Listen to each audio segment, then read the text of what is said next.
Hello, this is Lady Boulay, and I hope you are having a most marvelous day.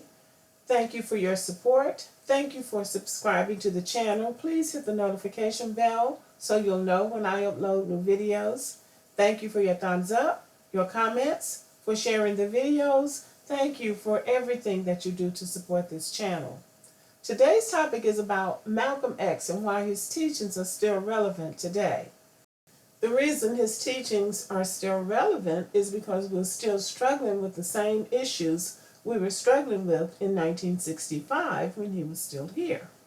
In 1965, we were dealing with black on black crime, unfair justice system, high unemployment / low wages, inadequate education, little to no political representation, and poor and unfair housing. We're still dealing with those issues to a certain extent. And I wanted to point out, number one, that Malcolm X was a victim of black on black crime.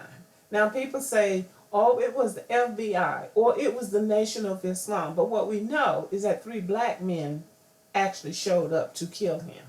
So that was black on black crime. Malcolm X's legacy looms large because he inspired a generation of people, and he continues to inspire.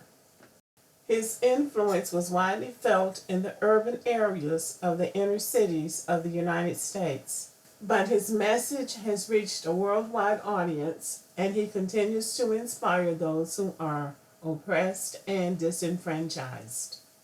Malcolm X identified problems within the African American community. He understood the impact that slavery had had on us as a collective, but he also critiqued African Americans for not utilizing our resources and our intelligence to solve our own problems. Fortunately for us, he left behind pearls of wisdom, quotes that are timeless and transcends all generations. And these are some quotes that I would like to share with you today.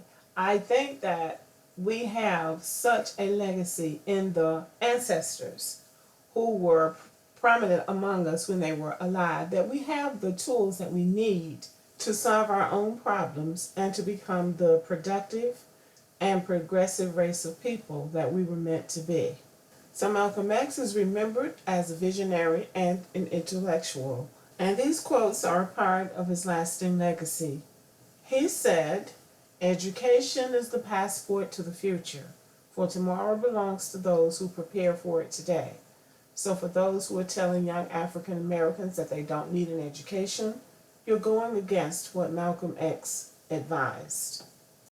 Be peaceful, be courteous, obey the law, respect everyone. But if someone puts his hand on you, send him to the cemetery. Now everybody remembers the last part of that quote. If someone puts his hand on you, send him to the cemetery. But very rarely do you hear anybody say what the first part of that quote says: to be peaceful, courteous, obey the law, respect everyone. Those are good qualities to exercise on a daily basis and in your daily walk with others. One of the reasons that Malcolm X was so popular on the speaking circuit was not only was he handsome and charismatic, but he was very polite. He had excellent manners. Everybody who speaks of him says so. He was just a revolutionary. He was troubled by the condition of African Americans, and he felt like we should be fighting to free ourselves from the system that our ancestors had been enslaved under. But of those who knew him, they attest to the fact that he was a very likable man. Stumbling is not falling, he said. And he said that as someone who had made mistakes in his life and had spent time in prison, but he had been able to become rehabilitated through the help of Minister Elijah Muhammad, and he cleaned up his life and became a leader among his people. So, stumbling is not falling. You can get up, you can recover, and you can move on with your life. Instead of changing the mind of the white man, we change the mind of the black man and make him accept himself. And as soon as he accepts himself, he'll solve his own problems. Malcolm X saw the self-hatred of black people as being the main problem that we face. Now, back in 1965, when there was so much going on, so much racial strife, so much of other stuff going on, I don't think we saw that. But in the 56 years that he's been gone, I think we've come to realize that instead of trying to fix white people, we need to fix ourselves. I see that as him saying that, and right now that makes a whole lot of sense. We're running around talking about white supremacy and racism and all the things that other people are doing, but we're not looking inside, internally, at the problems that we can solve for ourselves. If you have no critics, you'll likely have no success. Now, if you really want people to come after you, talk about you, and dig up everything you've ever done in your life, start doing something. Sometimes it's better to keep quiet, but your critics are coming out. Because if you're doing something substantive, it's going against something that somebody else is doing, and they are coming after you. So that's a good one. No critics, no success. This is probably his most famous quote. A man who stands for nothing will fall for anything. And that is just so true on so many levels. There are so many people who don't have a center. They don't know what they stand for. They go with whichever way the wind blows, and you can't trust them. And they're easy to spot. When you're upset, they're with you talking about the other person you're mad at, and then the next thing you know, they're talking to the person that you were mad at about you. They don't stand for anything. People like this are both harmless and dangerous. So you have to do with them like the old black people used to say, feed them out of a long-handled spoon. They don't stand for anything, but they can bring you down. I have more respect for a man who lets me know where he stands, even if he's wrong, than the one who comes up like an angel and is nothing but a devil. That's why so many African Americans whose parents left the South will come back to the South. I'll see them at these plantation houses because I go to those houses to see what they're saying, to get their literature and whatever they have in their gift shop, to see, trying to make sense of the times. And sometimes I'll see black people whose family members lived in the South years ago, and they come back down here to just see what it was like living in the South in the 1950s or the 1940s or whenever. And they'll say to me, you guys in the South have it better because you know where the white people stand. You know where you stand with them, they don't fake it. Well, that's really true, but the thing about it is black people and white people in the South have a long history.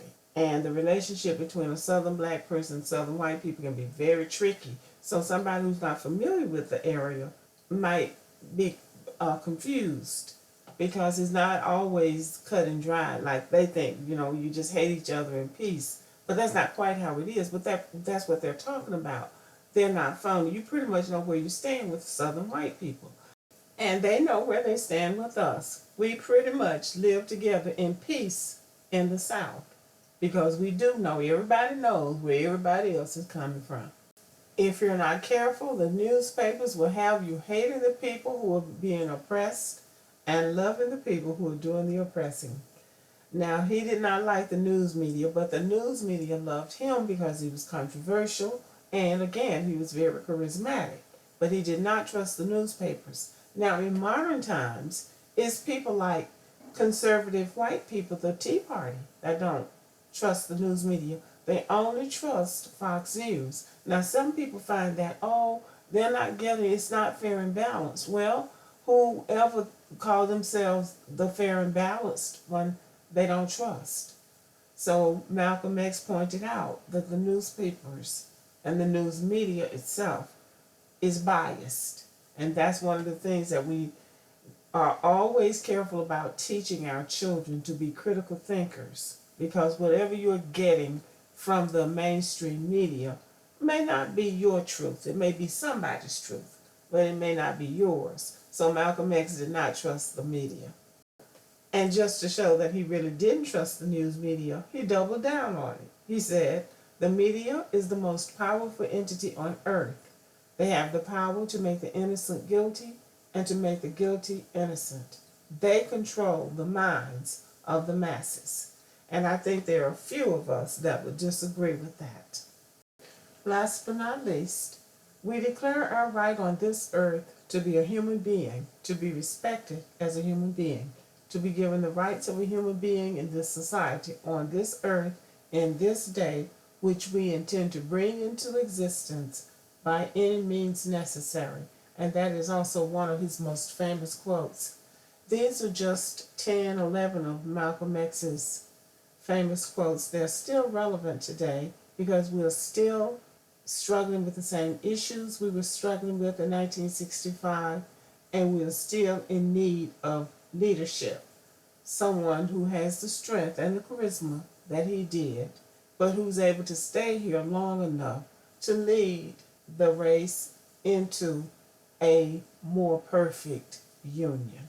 So, let me know what you think. Thank you for listening. Please subscribe, hit the notification bell, leave a comment, and share the video.